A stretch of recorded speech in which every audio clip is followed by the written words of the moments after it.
Après avoir choisi un style de trading, nous allons voir sur quel marché nous allons perdre, sur quel marché nous allons trader. Pour rappel, il existe plusieurs types de marchés comme les matières premières, exemple l'or, le pétrole ou encore l'argent, les indices boursiers comme le CAC 40, le DAX. Je rappelle qu'un indice boursier est un groupe d'actions utilisé pour évaluer un secteur. Par exemple, le CAC 40 va regrouper les 40 plus grandes entreprises françaises comme L'Oréal, Carrefour ou encore LVMH. Il existe d'autres types de marchés, mais il faut savoir que chaque marché a sa spécificité. Peu importe le marché choisi, les graphiques resteront les mêmes. Juste la raison pour laquelle le prix se déplace sera différente d'un marché à un autre. Nous, le marché qui va nous intéresser, c'est le marché de devises, aussi appelé le marché du Forex. Le marché de devises, c'est quoi? Le marché de devises est un marché boursier où l'on échange des paires de devises. Pour faire simple, une devise c'est une monnaie. Par exemple, l'euro, le luxe sterling, le yen japonais, encore le dollar américain. Et dans ce marché, nous allons miser sur la croissance d'une monnaie face à une autre. L'actif que nous allons trader va s'appeler paire de devises. Alors pourquoi une paire? Car cet actif compte deux monnaies différentes, par exemple l'euro-dollar. Cette paire est donc une combinaison. Dans les jeux à venir, je vois une forte hausse de l'euro face au dollar. Je vais donc favoriser un achat sur l'euro USD. Par contre, si le dollar grimpe, la paire aura plus tendance à baisser. En bref, si j'achète la paire euro-USD, c'est que je mise sur une potentielle hausse de l'euro et une baisse de dollar. Et inversement, si je vends la paire euro-USD, c'est que je mise sur une potentielle baisse de l'euro et une hausse du dollar. Pour simplifier la chose, je dis souvent que deux monnaies sont en confrontation.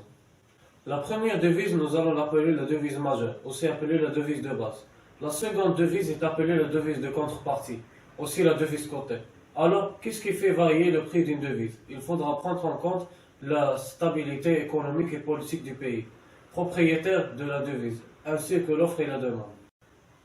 Alors, quelle paire de devises choisir pour débuter? Je vous conseille les paires majeures. Dans les paires majeures, on peut retrouver l'euro-dollar, l'euro contre le dollar, USD, JPY, le dollar contre le yen japonais, le GBP, USD, la livre sterling contre le dollar américain. Alors pourquoi ces paires sont-ils dites majeures? Tout simplement parce que ces paires sont les plus tradées et les plus volumes échangés sont les plus importants. Les autres paires sont appelées paires mineures ou paires exotiques. Il en existe des dizaines. Reprenons l'exemple de l'euro-dollar. Si j'achète l'euro-dollar, c'est que j'ai soit un avis positif sur l'euro ou un avis négatif sur le dollar. Et inversement, si je vends l'euro-USD, c'est que je prévois une baisse de l'euro et une hausse du dollar. Mais que se passe-t-il si les deux monnaies sont en croissance ou alors si les deux monnaies chutent? Si l'euro grimpe, le graphique sera haussier. Inversement, si le dollar grimpe, le graphique sera baissier. Mais si les deux monnaies vont dans le même sens, le prix va stagner. On appelle ça une consolidation de marché, pour que le graphique se déplace vers le haut ou vers le bas. Il faut au moins une de deux monnaies qui soit supérieure à l'autre. En trading, la chose la plus importante à savoir, c'est que si le prix du graphique grimpe, ce n'est pas par hasard, c'est que les acheteurs sont supérieurs aux vendeurs. En fait, ce que fait réellement bouger le marché, c'est nous, les particuliers, les banques, les grands fonds d'investissement. Si la majorité achète la paire euro-USD, la paire grimpera tout simplement. Le trading est un combat entre les acheteurs et les vendeurs.